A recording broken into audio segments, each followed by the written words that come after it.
Hi, this is our plant stand, and it's a very simple design. It took me a couple years to come up with it, but it's just simply a frame of 2x4s and then 2x4 legs.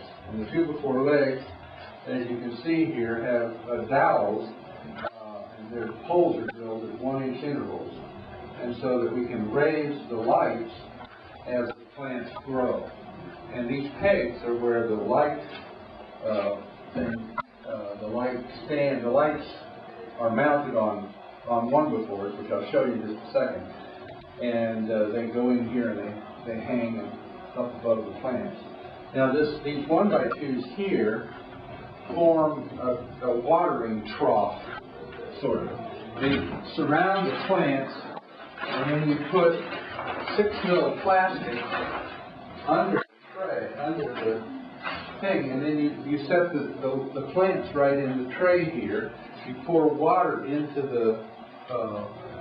this tray, and you flood it for about an hour, and then you pull the 2x out of the way and let it drain down into a bucket, and then you've done your watering for about 3 days. Okay.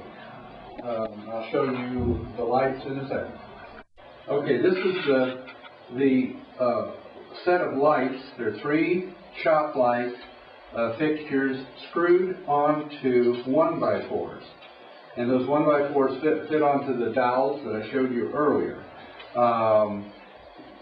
Then the cords go to a plug strip over here, which goes to a timer, which goes into the wall. And these are T8 fixtures. They're as bright as the T12s, but they use less energy.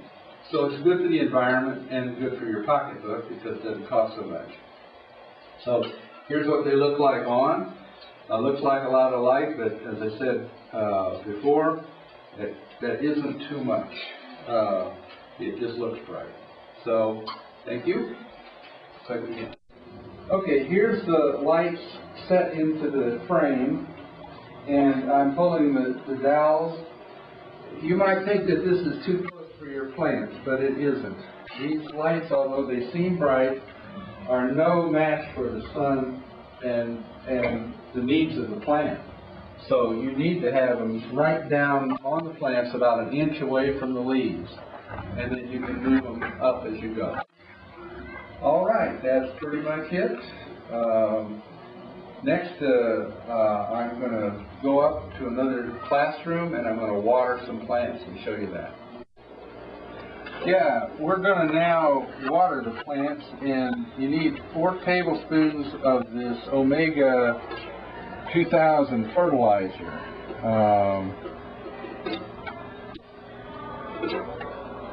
And I just and I'm filtering the water because it has live organisms in it. And I don't want to kill the organisms. So I won't bore you with the water pouring. We'll just come back on the next step.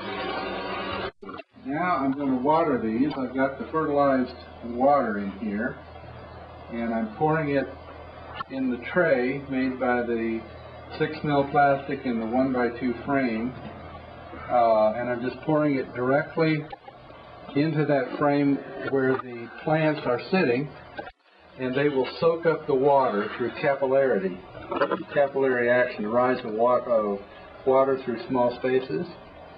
And I fertilize them about once a week. This is Friday. Fertilizer smells a little bit. The kids in the classroom complain about it, so this way they won't have much to smell until Monday, and it'll all be gone.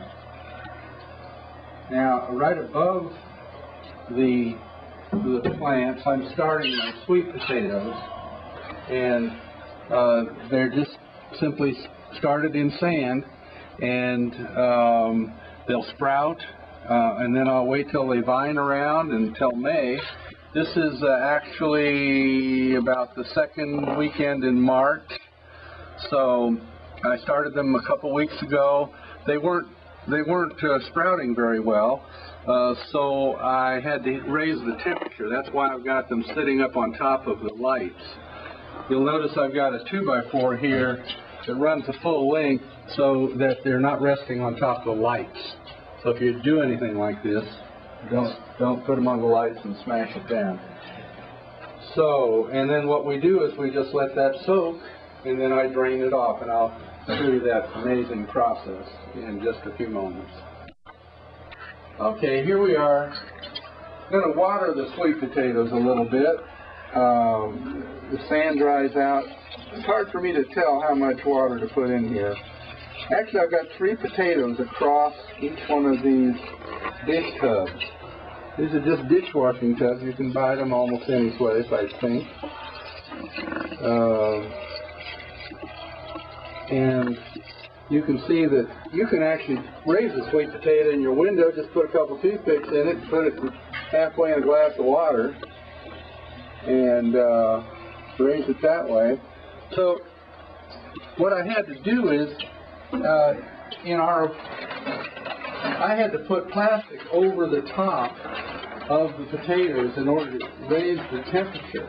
You see, I'm using the heat from the fluorescent lights, raises up, but it's hot enough now. It's about 80 degrees. I raised it up to about 85 to get them to begin to sprout, and now they're going pretty good. And so you need warmth in order to get them to sprout. And so you don't plant them until about the first weekend in May, when it starts to get hot enough. They're a tropical plant, and so they just don't grow well until later. And they're really easy to grow. You take them, and when the vines will go all over the place, you cut them at 1 foot lengths, and then you stick the bottom end, the end toward the sweet potato, in water. And so you've got all these little 1 foot pieces of vines sticking in water. In 2 or 3 days, they'll root. When they've rooted, they're ready to plant. And they're easy. They're easy. Sweet potatoes don't require much intelligence, so I do real well. Okay, now we've soaked these things. This is Friday, and we've got to have them last over 2 days. So I touched them, and they're plenty soaked up. So these plants are going to be just fine for the weekend.